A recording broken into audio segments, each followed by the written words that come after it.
6 сарын 9-ний өдрийн мэдлэг. За санскрит орчуулга хэрвээ чи зохистой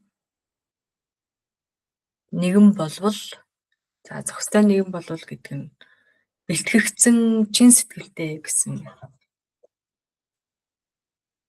Үүнийг сонсоод бүхнийг гарцаагүй таньж мэднэ. Хэрвээ чи тийм биш байх юм бол хичнээн ихийг хилээд ч тэр нь үнсэн овоон дээр тахилын тус цутгахтай адил. Нэгсэндээ утгагүй бөгөөд үр дүнгүй байх болно гэж. Васиста үргэлжлүүлж хэлж байна. Бали өөртөө ингэж хэлсэн. Аз олоход эцгийнхээ надад хэлсэн бүхнийг би одоо санаж байна. Одоо надад цэнгэл жаргалыг хүсэх тачаал үгүй болсон. Би бүхнийг орхиж сэтгэлээ зугаа цэнгэл хөөцөлтгөөс бүрэн ангид байлгаж өөрийнхөө жинхэнэ мөн чанартай бүрэн аз жаргалтай оршино. Энэ ертөнц бол ердөө л оюун санааны бүтээл юм байна. Түүнийг орхисноор юу алдах вэ?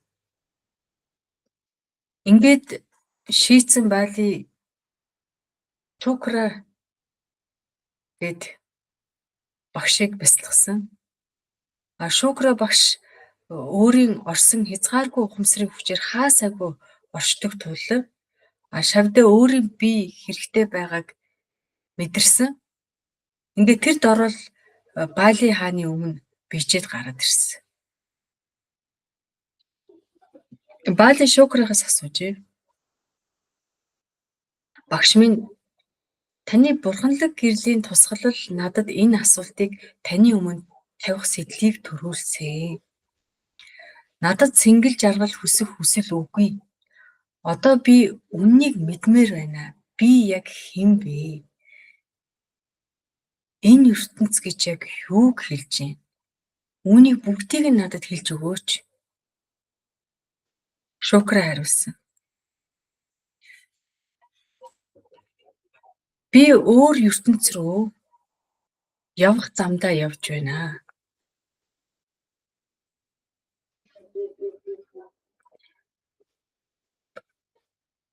Бали хэлж байна. Гэхдээ би чамд цөөн үгээр мэрэгэн ухааны огшимыг нь хэлж өгье. Зөвхөн ухамсарал оршдог. Энэ бүхэн бол ухамсар юм. Энэ бүх ертөнц ухамсараар дүүрэн байдаг. Би, чи болон энэ бүх ертөнц бол ухамсараас өөр юу ч биш. Хэрв чи даруй бөгөөд чин сэтгэлтэй бол миний хэлсэн бүхнээс бүгдийг нь олж авнаа. Тэгэхээр даруй буюу чин сэтгэл гэдэг энэ хоёр үгийн тайлбар. Тэгэхээр энэ дотоод бэлтгэлийг хилээд байгаа юм байна. Ер нь бол юм зохистой байх байдал гэдэг. Тэгэхээр энд бол юм дөрвөн ийм төрлийн бэлтгэл байдаг юм байна л да. Одоо энэ багшийн хэлсэн үгийг ингээд сонсоод ойлгоод авах. Хад бол хүн дөрвөн төрлийн бэлтгэлийг одоо бэлтгэл байдаг юм байна. Тэгэхээр эхнийх нь болохоор ялгах чадвар, хоёр дахь нь шунлыг орхих, сэтгэлийг хянах, мөн чөлөөлөлтийг хүсэх. Ялгах чадвар гэдэг нь болохоор юун мөнх юм, юун тур зүрх юм гэдгийг таньчихсан. Шунлаа одоо орхичихсан гэж. Энэ болохоор төр зүрийн цэнгэлээс хамааралгүй болчихсон. Сэтгэлийн хяналт гэдэг нь болохоор өөрийнхөө тэр сэтгэл хөдлөлийг болон мэдрэхүүгээ захирч чаддаг. Хамгийн сүүлийнхэн буюу чөлөөлөлт хийх хүсээд байгаа. Энэ юу гэсэн үг вэ гэхээр үнийг мэдэх чинхүү тийм ирмэлцэлтэй.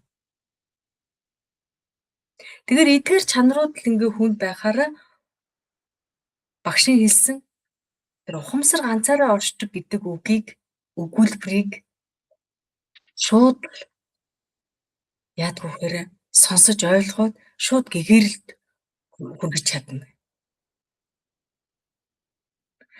За тэр даруй байх, чин сэтгэлтэй байх гэдэг энэ хоёр үгийн тайлбар нь. Даруй гэдэг нь зөвхөн зан аашийн тухай биш. Харин би бүгдийг мэднэ гэсэн эго би гэх үзэл нь үгүй болсон байгааг хэлж. Хэрэв аяга дүүрэн Хэрвээ аяга ингээд дүүрэн байх юм бол дотор нь цай нэмж хийж болдгоотой адил хэрэв хүний оюун санаа өөрийнх нь хуучин үзэл бодол төсөөлөлд ингээд бардамлаар дүүрсэн болвол дээд мэрэгэн ухаан дотогш нэвтрэх боломжгүй. А даруй байх нь оюун санаагаа хоосон аяга мэт болгож үннийг ямар шүүлтүүргүйгээр хүлээн авахд бэлэн байхыг л хэлээд байна. За тэр чин сэтгэлтэй байх гэдэг. Энэ үнний ердөө нэг сонирхол эсвэл юуны мэдлэг болгож харах биш. Оюуны мэдлэг болгож харах биш. Харин амьдралынхаа туйлын зорилго болохыг хэлээд байна. Баали хаан бясалгал хийж бүх хаан тусаа орхиход бэлэн байсан нь түүний чин сэтгэлийг харуулж байгаа. Чин сэтгэлдээ хүн багшийн үгийг зүгээр нэг сонсоод өнгөрөхгүй түүнийг өөрийнхөө дотор туршаад бодит туршлага буюу ухамсарлаж ойлгосныг ухамсарлан ойлгож хувирдаг. За хэрвээ тийм биш бол одоо нөгөө нэг даруй чин сэтгэлтэй гэд тийм ийм биш байх юм бол гэж илүү ийм тайлбар ингэж одоо өгөх нь бол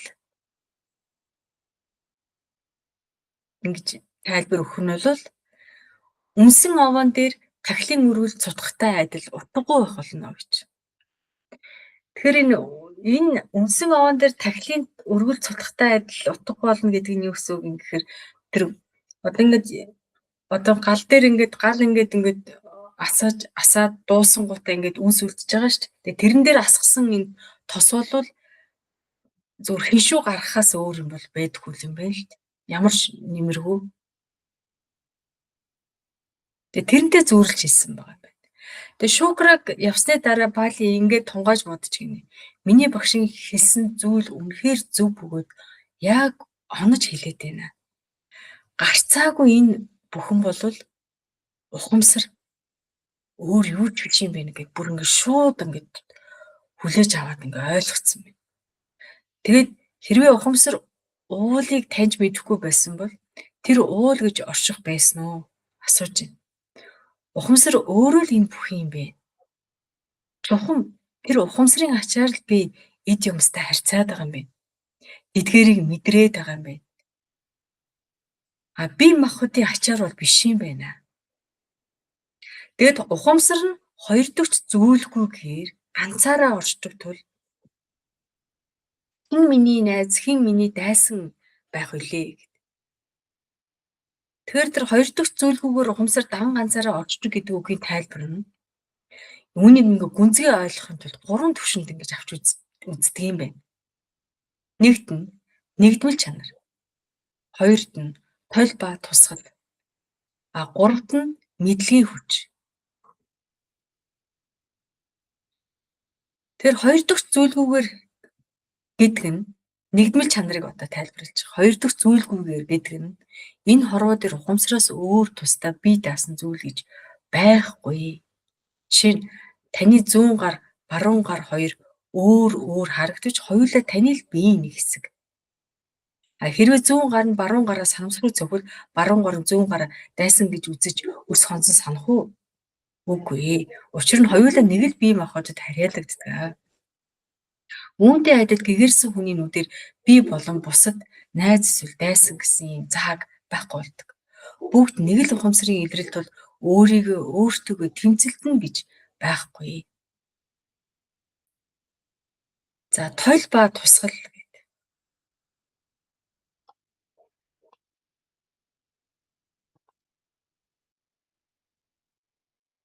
Та толинд харахад тэнд таны тусгалал харагддаг. Хэрвээ тэр тусгал танд таалагдахгүй байвал та тусгалтайгаа хэрэлдэх үү эсвэл өөрийгөө засах уу? Асууж.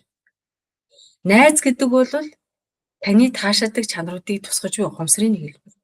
Дайсан гэдэг болохоор таны дургуутдаг эсвэл танд сургамж өгөхөөр ирсэн ухамсарын өөр нэг хэлбэр. Хэрвээ ухамсар ганцаараа оршдог гэдгийг ухаарчих юм бол дайсан гэж харагдаад байгаа тэр хүн нь үүндээ таны өөр нэгэн тусгалал гэдгийг л ойлгоно. Ингэж ойлгосон цагт уур хилэн үзэн ядалт аяндаа үгүй болно. Тэгээ мэдлэгийн хүч гэдэг. Хэрвээ чи хүн бүрийг өөрийнхөө нэг хэсэг гэд харчих юм бол чи хинтээж өрсөлдөхгүй, хинтэж атаарахгүй. Чиний амьдрал маш хөнгөн бол. Тэгэхээр даасан гэж үзэх нь оюун санаа хүндрүүлээд амар амгалан үгүй хийдэг төөрөгдөл. Найз гэж туйлшрах нь хамаарал хүлээлтийг үүсгэждэг. Улмаар зовлонд ч бас өргөдөг. Харин бүгд нэг ухамсар гэж харах нь таны хүлээснээс чөлөөж хүн бүртэй адил тэгш баяр баясгалантай харьцахын боломжийг олгодог. Тэр Байли хааны хилээд байгаа санаа нь болохоор хэрэг би өөрөө бүх зүйлэн болвол би өөрөө өөртөө яаж дайсагнах вэ? Би хинээс юуг хамгаалах вэ гэсэн хуулийн эрх чөлөөний асуулт тавиад байгаа.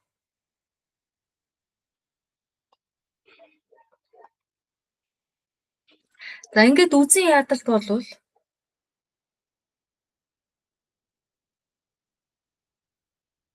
мөн бусад энэ чанарууд нь ердөө л ухамсарын хувирлууд юм байна. Өөр юу ч биш. Тиймээс дахиад хэлэхэд энд үзэн ядалт гэж үгүй. Дасаад энэгшээд байх ч зүйл үгүй. Оюун санаа болоод түүний хувирлууд нь ч бас үгүй. Ухамсар нь хязгааргүй бөгөөд туйлын ариун байхад түнд хэрхэн хажууд л үүсэх юм бэ?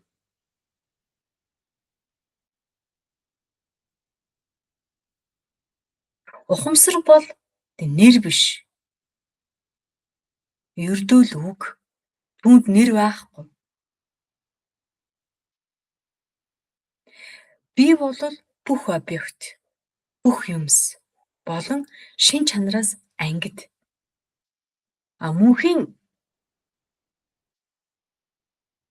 мэдрэгч юмаа гэж. Би бол хүсэл тачаалан нарилсан тэрхүү ухамсар. Нэгэн бодисын доторх эрчим хүчний хөдөлгөөн нь алдагдал эсвэл олзын аль нь ч биш. Ухамсар л ганцаараа бүх зүйл байгаад байхад бодол санаа болон тэдгээрийн тэлэлтүүд намайг үнэлэхүй амар амгаланд хүртэл үргэлжилж эсвэл агшиж л байдаг. Ингэж л байг. Тиймээс би өөрийн мөн чанартай үнэлэхүй нам гүн байдалд хүртэл идэвхтэй хэвээр байх болно.